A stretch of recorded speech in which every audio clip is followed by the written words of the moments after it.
Hey, Brian from Garage Wall. Today I have these iron-on patches, and they come in a couple different colors, a bunch of different sizes.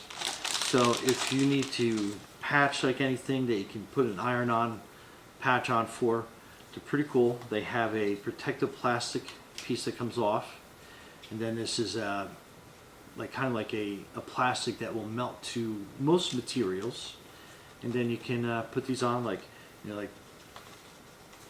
you got khaki pants that have a hole in them. You can use that. Winter jackets. You got all the down feathers leaking out. This is a great idea for them. And like I said, you got brown, you got beige, you got blue, you got green, all different sizes. And then you have some like much larger sizes here as well. And these are your bigger patches. But this kit's like endless. You can put these on like you got a couch cushion or something that has a rip in it. These would work perfect on there.